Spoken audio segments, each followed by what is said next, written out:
guys, today is Saturday, January 13, and punta kami sa kalendar. Magano kami, turo-turo, mag-breakfast. So, breakfast kami doon. Doon pa yung iba sa Walang pawan. Walang pa ng 5.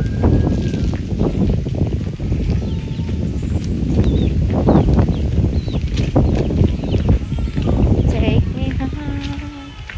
Oh, there's a baby. Oh my god. But I miss the sound. I miss the sounds of baby crying. Babies cry. I don't miss. Yeah. No, I mean that one, it's not every day, but I don't miss. I don't miss. Wait, Oliver. It will be your turn.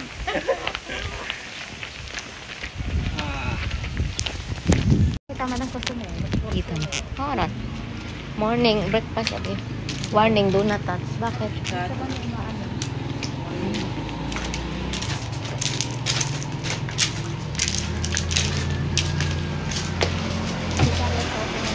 Uy, may isda.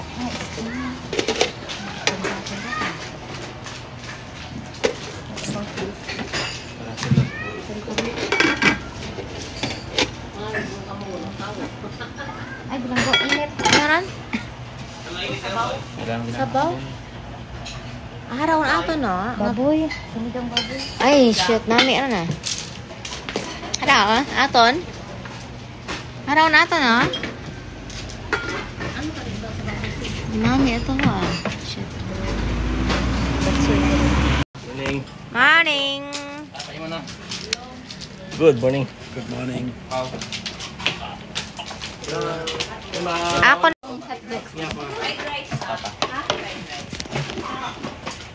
Ano mo tayo?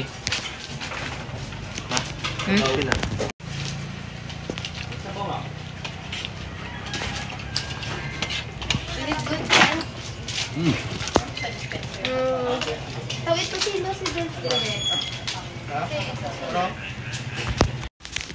Pilang kilo ron, bro? Mga pilang kilo ron, bro?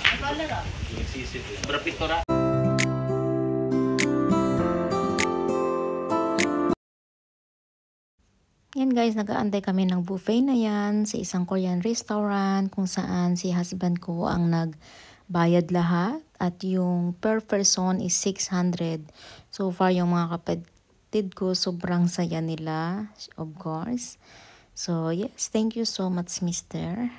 Ang in-order lang namin dyan is 3 tray kasi just to make sure na maubos namin. Kasi pag hindi namin maubos guys, babayaran namin yung natirang meat na yon, and it's per person. So it's very expensive. And actually guys, first time ko kumain sa isang Korean restaurant na kung saan buffet, and it's very exciting kung anong klaseng meat ang isi-serve nila sa amin, na bakit kailangan maubos namin yun. At kung hindi namin maubos nga is magbabayad kami. Actually yung babae ko is sobrang happy at sobrang nagustuhan niya yung meat. Actually ang dami naming nakain na meat.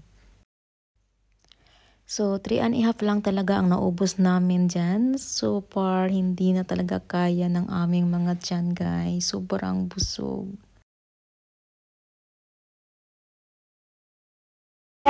Sisa na dyan katawa. You know what we have here? It's Soya and something kind of, I don't know.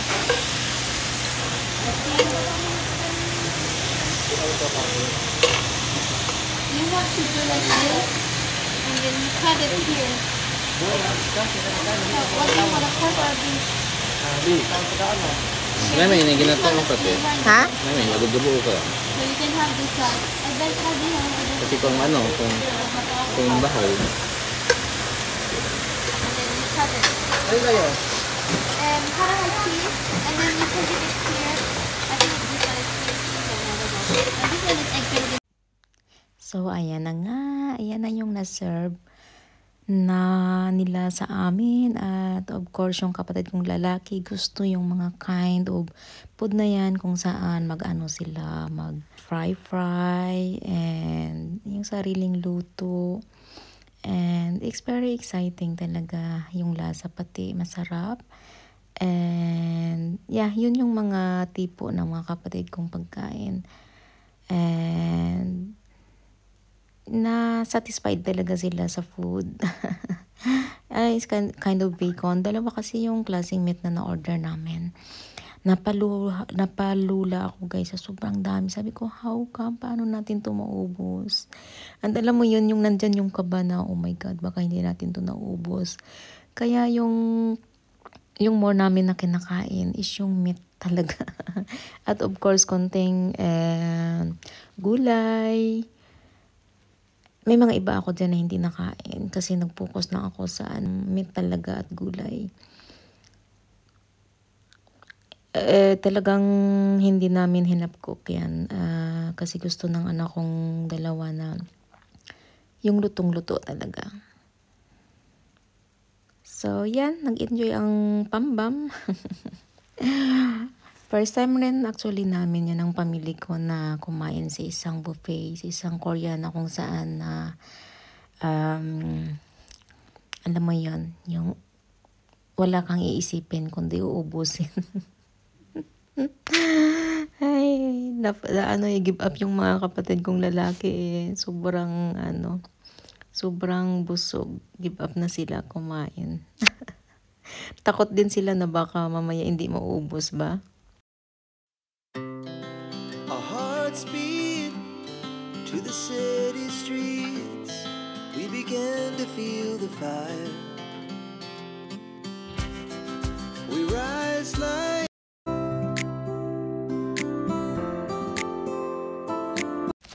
Since kasi na yung aming flight pabalik ng Manila is 6 o'clock ng hapon, so nirent namin yung car na yan ng umaga pa.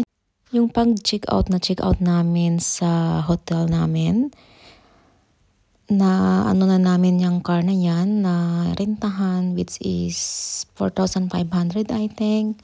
And then nagtambay siya, nagantay sa amin hanggang nag 5 o'clock. And then dumiritso na kami niyan sa airport kasi flight namin that time is around 4 something. Around 30 minutes lang naman din kasi yung biyahe. Hospital lang, hospital. Emergency room.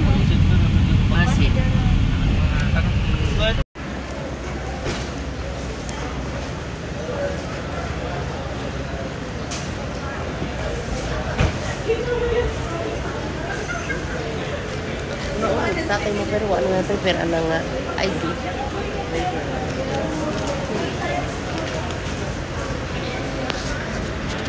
Pwede mo mag-ano ay. Pwede na magsugod.